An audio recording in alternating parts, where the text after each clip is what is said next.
V-Care Hair and Skin Clinic AFT Activated Follicular Transplant என்ற அதிநவீன procedure மூலம் பாதுகாப்பான ஹேர் டிரான்ஸ்பிளான்ட் செய்திட V-Careக்கு கால் பண்ணுங்க.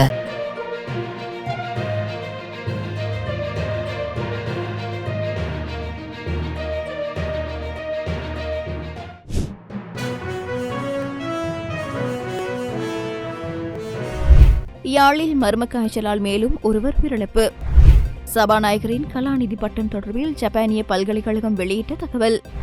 காணாமல் ஆக்கப்பட்ட தமிழர்கள் தொடர்பில் விவாதம் நடத்த ஜேவிபிக்கு அழைப்பு. வாக்குகளை மீண்டும் எண்ணுங்கள் முன்வைக்கப்பட்டுள்ள முறைப்பாடு. ஊடகவியலாளர்கள் மீதான படுகொலை தொடர்பில் அனுர அரசு அளித்த வாக்குறுதி. தென்கொரிய ஜனாதிபதியின் அலுவலகத்தில் போலீசார் தேடுதல். ஒவ்வொரு வாரங்களிலும் ஞாயிற்றுக்கிழமைகளில் நேரலையில் இணைந்து கொள்வோம் ஊடரப்பு நிகழ்ச்சியின் ஊடாக. யாழ் மாவட்டத்தில் கடந்த சில நாட்களாக பரவி வரும் மர்ம காய்ச்சல் காரணமாக நேற்றும் ஒருவர் உயிரிழந்துள்ளார். இதனால் நாளுக்கு நாள் நிலைமை ஆபத்தானதாக மாறி வருவதாக சுகாதாரத்துறையினர் எச்சரிக்கை விடுத்துள்ளனர். 5 நாட்கள் காய்ச்சலால் பீடிக்கப்பட்டிருந்த ஒரு பிள்ளையின் தாயாரே நேற்று சிகிச்சை பலனின்றி உயிரிழந்துள்ளார். யாழ் பருத்தித்துறை போலீஸ் பிரிவிற்குட்பட்ட கல்லூரி வீதி ஓடக்கரையைச் சேர்ந்த சுரேஷ்குமார் ரஞ்சிதா என்பவரே இவ்வாறு உயிரிழந்துள்ளார். கடந்த 6ஆம் தேதி வெள்ளிக்கிழமை காய்ச்சல் அறிகுறி தென்பட்டதை அடுத்து அவர் மாத்திரைகளை உட்கொண்டு வந்துள்ளார். காய்ச்சல் தொடர்ந்ததை அடுத்து நேற்று முன்தினம் திங்கட்கிழமை பருத்தித்துறை ஆதார வைத்தியசாலைக்கு அவர் சென்றுள்ளார். இதன்போது அவர் அங்கு மயங்கி விழுந்துள்ளார். அவர் உடனடியாக யாழ் போதனா வைத்தியசாலைக்கு மாற்றப்பட்ட நிலையில் நேற்று முற்பகல் சிகிச்சை பலனின்றி உயிரிழந்துள்ளார். உடற்கூற்று பரிசோதனையின் பின்னர் அவரின் மாதிரிகள் கொழும்புக்கு அனுப்பப்பட்டுள்ளன. மேற்படி பெண்ணின் சுவாச தொகுதியில் கடுமையான பாதிப்பு ஏற்பட்டுள்ளதால் அவருக்கு உன்னிக்காய்ச்சல் அல்லது எலிக்காய்ச்சல் ஏற்பட்டிருக்கலாம் என்று தெரிய வருகிறது. எனினும் எவ்வாறான நோயால் அவர் உயிரிழந்தார் என்பது கொழும்பிலிருந்து பரிசோதனை அறிக்கைகள் கிடைத்த பின்னரே உறுதிப்படுத்த முடியும் என சுகாதாரத்துறையினர் கூறியுள்ளனர். இதேவேளை திடீர் காய்ச்சல் மற்றும் சடதியான நோய் நிலைமை காரணமாக 23 வயதான யுவதி ஒருவர் யாழ் போதனா வைத்தியசாலையின் அதிதீவிர சிகிச்சை பிரிவில் வைக்கப்பட்டுள்ளார். அண்மையில் பெய்த கனமழை காரணமாக ஏற்பட்ட வெள்ளப்பேரிடரால் எலிக்காய்ச்சல் பரவக்கூடிய சாத்தியங்கள் உள்ளன. எனவே பொதுமக்கள் தமது சுகாதாரம், குடிநீர், ஆரோக்கியம் என்பவற்றில் மிகுந்த அவதானத்துடன் இருக்க வேண்டும் என யாழ் போதனா வைத்தியசாலையின் பணிப்பாளர் சத்தியமூர்த்தி தெரிவித்துள்ளார். சபாநாயகர் அசோக சபுமல் ரன்வல ஜப்பானில் உள்ள பல்கலைக்கழகத்தில் கல்வி கற்கவில்லை என தகவல்கள் வெளியாகியுள்ளது. அசோக ரன்வல ஜப்பானில் உள்ள பல்கலைக்கழகத்தில் முதுகலை பட்டம் படித்தவரா என்பது தொடர்பில் ஐக்கிய தேசிய கட்சியின் ஊடகப் பிரிவு அந்த பல்கலைக்கழகத்திடம் தகவல்களை கூறியுள்ளது. இந்நிலையில் அசோக சபுமல் ரன்வல எனும் நபர் தனது பல்கலைக்கழகத்தில் கல்வி கற்கவில்லை என அப்பல்கலைக்கழகம் எழுத்து மூலம் அறிவித்துள்ளது. இந்த விடயம் தொடர்பில் முன்னாள் ஜனாதிபதி ரணில் விக்ரமசிங்கவின் அலுவலகத்தில் நேற்று நடைபெற்ற ஊடகவியலாளர் சந்திப்பில் முன்னாள் நாடாளுமன்ற உறுப்பினர் தலதா அத்துக்கூரல குறிப்பிட்டுள்ளார். 10வது நாடாளுமன்றத்தின் 22வது சபாநாயகர் நாட்டின் உயரிய பதவியான சபாநாயகர் பதவியை கீழறுத்துள்ளார் என தலதா அத்துக்கூரல தெரிவித்துள்ளார். சபாநாயகரின் கலாநிதி பட்டம் தொடர்பில் பல்வேறு தரப்பினரால் வெவ்வேறு கருத்துக்கள் முன்வைக்கப்பட்டுள்ளன. இந்நிலையில் சபாநாயகர் அசோக ரன்வல தனது கலாநிதி பட்டம் குறித்து வெளிவரும் தகவல்கள் தொடர்பில் எதிர்வரும் நாட்களில் அறிக்கையொன்றினை வெளியிடுவார் என அமைச்சரவை பேச்சாளர் அமைச்சர் நலிந்த ஜேதிச தெரிவித்திருந்தார். இவற்றுக்கு மத்தியில் ஜப்பானிய பல்கலைக்கழகம் வழங்கிய இந்த தகவல் புதிய சர்ச்சையை ஏற்படுத்தியுள்ளமை குறிப்பிடத்தக்கது. தமிழ் தாய்மார்கள் ஜேவிபிக்கு காணாமல் ஆக்கப்பட்ட தமிழர்கள் மற்றும் தமிழர் இறையாண்மைக்கான தேவை பற்றி விவாதம் நடத்த அழைப்பு விடுத்துள்ளனர். சர்வதேச மனித உரிமைகள் தினமான நேற்று தமிழர் தாயக காணாமல் ஆக்கப்பட்டோர் சங்கத்தால் ஆர்ப்பாட்டம் ஒன்று முன்னெடுக்கப்பட்டது. குறித்த ஆர்ப்பாட்டமானது வவுனியா பிரதான தபாலகத்துக்கு அருகாமையில் உள்ள காணாமல் ஆக்கப்பட்டோரின் உறவினர்களது போராட்ட கொட்டகைக்கு முன்பாக இடம்பெற்றிருந்தது. இதன்போது விவாதத்துக்கு அழைப்பு விடுத்தனர். மனித உரிமைகள் தினத்தன்று தமிழ் தாய்மார்கள் ஜேவிபிக்கு காணாமல் ஆக்கப்பட்ட தமிழர்கள் மற்றும் தமிழர் இறையாண்மைக்கான தேவை பற்றி விவாதம் நடத்த அழைப்பு விடுத்துள்ளனர். மனித உரிமைகள் தினம் ஆண்டுதோறும் டிசம்பர் 10 அன்று அனுசரிக்கப்படுகிறது.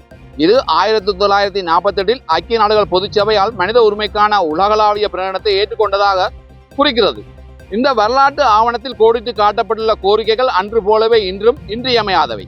தேவையை நமக்கு நினைவூட்டுகின்றன. சிவில், அரசியல், சமூக, கலாச்சார மற்றும் பொருளாதார என அனைத்து மக்களின் உரிமைகளையும் நிலைநாட்ட வேண்டும். இந்த மனித உரிமை தினமான 2024 தமிழ் தாய்மார்கள் தமது காணாமலாக்கப்பட்ட பிள்ளைகள் பற்றிய பதில்களுக்கான கோரிக்கையை புதுப்பித்து நீதியை கோருகின்றனர். வவுனியா நீதிமன்றத்துக்கு முன்பாக A9 வீதியூடாக எமது சாவடியில் அவர்கள் மேற்கொண்ட இடைவிடாத போராட்டம் இன்று 2851வது நாளை குறிக்கிறது. அவர்களின் நோக்கம் தெளிவானது. காணாமலாக்கப்பட்ட தமிழ் குழந்தைகளை பற்றிய உண்மையை வெளிக்கொணர்வது, எதிர்கால இனப்படுகொலை தடுப்பது மற்றும் தமிழர் இறையாண்மைக்காக அமெரிக்க மற்றும் ஐரோப்பிய ஒன்றியத்தின் சர்வதேச ஆதரவை பெறுவது. மனித உரிமைகள் கோட்பாடுகளுக்கு இணங்க இலங்கையின் ஒரு முக்கிய தொலைக்காட்சி மேடையின் பொது விவாதத்துக்கு JVPக்கு சவால் விடுக்கிறோம். இந்த விவாதம் காணாமலாக்கப்பட்ட தமிழர்கள் இருப்பிடம் மற்றும் தமிழர் இறையாண்மையை கோருவதற்கான நியாயமான காரணங்களை எடுத்துரைக்க வேண்டும். முன்னாள் அமெரிக்க தூதுவர் ரொபார்ட் பிளேக் குறிப்பிட்டது போல, கருணா டக்ளஸ் போன்ற நபர்கள் தமிழர்களை கைப்பற்றி அவர்களை ஒப்படைப்பதற்கு இலங்கை இராணுவம் மற்றும் அதனுடன் தொடர்புடைய குற்றவாளிகள் செய்த அட்டூழியங்களை எளிதாக்குவதற்கும் முக்கிய பங்காற்றினர். இந்த நடவடிக்கைகள் பொறுப்பு கூறலின் முக்கியமான தேவையை வலியுறுத்துவதுடன் தமிழர் இறையாண்மையின் அவசரத்தை அடிகோடிட்டு காட்டுகின்றன.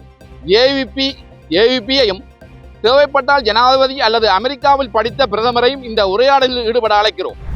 அண்மையில் நிறைவடைந்த நாடாளுமன்ற தேர்தலில் திகாமடுல்ல தேர்தல் மாவட்டத்தின் வாக்குகள் மீண்டும் எண்ணப்பட வேண்டும் என முன்னாள் நாடாளுமன்ற உறுப்பினர் ALM அதாவுல்லா கோரிக்கை விடுத்துள்ளார்.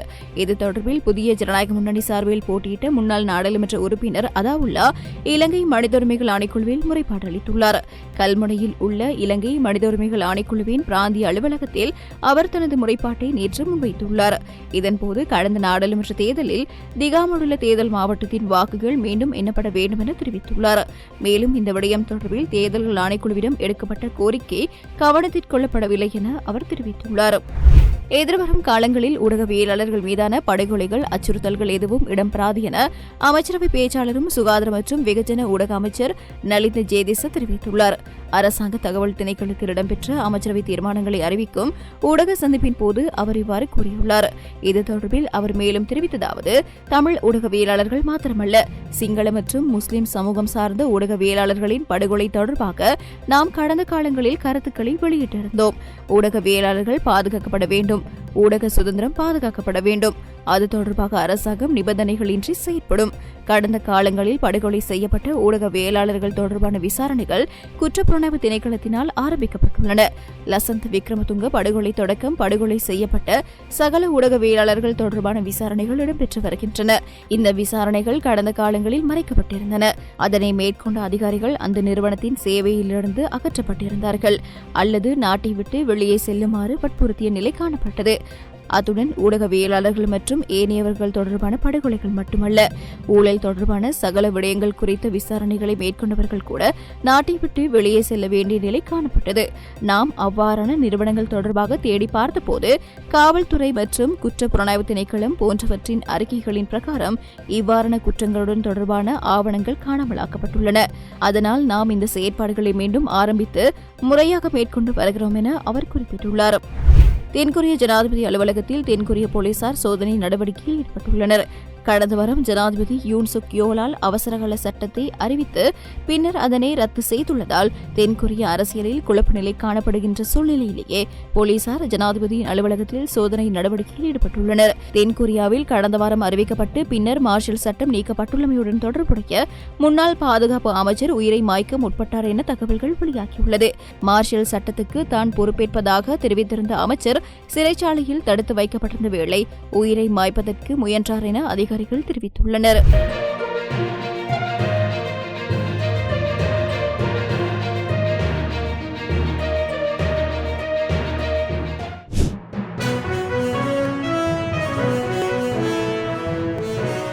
V-Care Hair and Skin Clinic AFT Activated Follicular Transplant என்ற அதிநவீன ப்ரொசீஜர் மூலம் பாதுகாப்பான ஹேர் டிரான்ஸ்பிளான்ட் செய்திட V-Careக்கு கால் பண்ணுங்க.